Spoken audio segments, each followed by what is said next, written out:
We had a very hard time trying to decide what to show you in this film. After all, 10 minutes is all we have. Maybe we should show those things that people abroad seem to regard as typically Swedish. Summer love, sex films, religious brooding. Maybe we could just run through everything we had, or didn't have. No, these things would be impossible in just 10 minutes. So instead, we've decided to show you two things. Two things that we think are unique in the cultural and film worlds. Our new film house in Stockholm, and some glimpses of a children's film project that has come about through the collaboration of the Swedish Film Institute, Sweden's private film industry, and the filmmakers themselves. But we're losing time. Let's start with Film House.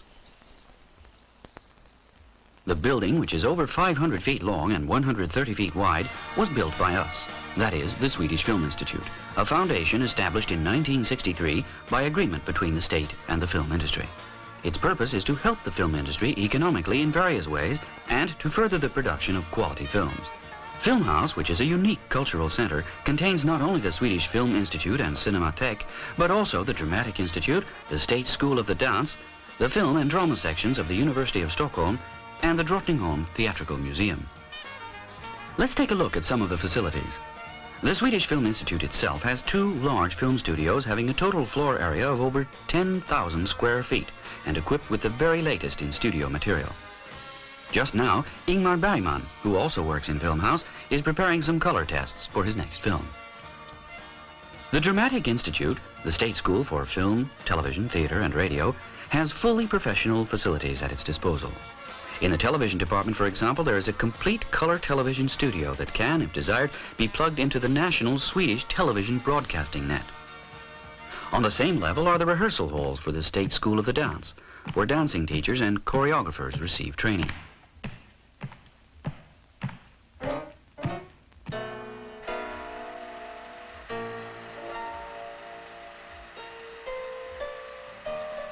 Film House contains 3 movie theaters and a sound mixer, all of which are serviced from one machine room.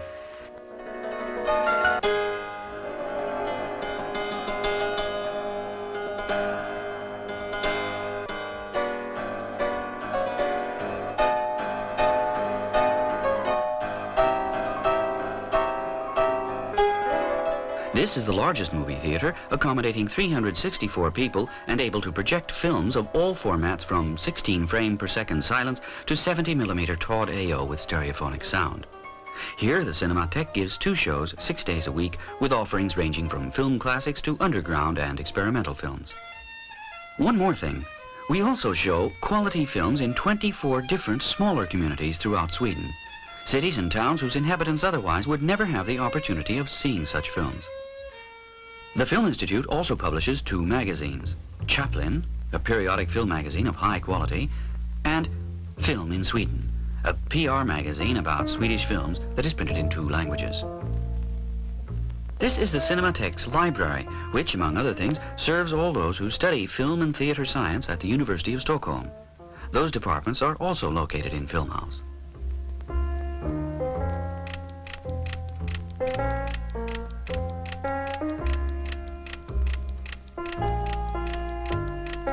The Stills Archive contains 1,500,000 still pictures from films from throughout the world. It may well be the largest archive of its kind anywhere. The Press Clippings Archive is also impressive. The names of over 20,000 directors and actors are to be found here. The Documentation Department houses scripts, posters, and so forth. Have you ever thought what hidden art treasures there must be among old film posters? And now for that film we mentioned at the beginning of this little presentation. It's a children's film in color called Niklas and His Friends.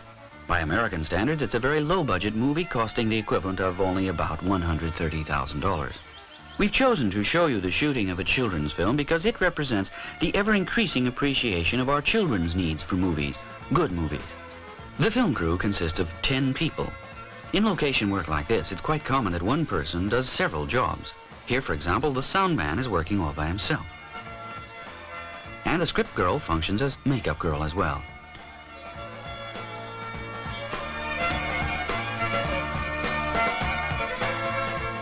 It cannot really be said that all Swedish film productions are done in this manner, but the economic facts of life have more and more forced the producers to lower their production costs. a situation that, of course, doesn't merely apply to the Swedish film industry alone. Here we see the director of the movie giving direction to one of the principal actors. The actor isn't really giving the scene all the feeling the director wants, but the scene is rehearsed over and over till everyone is satisfied. The director's name is Ulf André. This is his first feature film, by the way. He's 33 years old and a graduate of the film school, after having had numerous other jobs such as actor and truck driver. The film school, which was founded in 1963 under the aegis of the Swedish Film Institute, has markedly changed Swedish film life by giving rise to trained young photographers, sound technicians, and directors. To give you an idea, at the end of the 1960s, 2/3 of all Swedish feature films were directed by directors who had made their debut after 1963. The producer of the film, Christer Abrahamsen, is only 26 years old. The average age for the whole film crew, by the way, is no higher. He is not a graduate of the film school, but rather has worked his way up, so to say. Among other things, he was production supervisor on the film Dear John, that became such a success in the United States. Here he tells the interviewer that the film was able to get underway thanks to the Swedish Film Institute, which is providing 50% of the financing. The distributor, Sandrev Film, is paying 25%, and the remaining 25% is from the filmmakers themselves. That productions of this type receive support is very important, since many serious films would never even be able to get off the ground without grants from the Film Institute. A good form of cooperation between the state, the film industry, and individual filmmakers.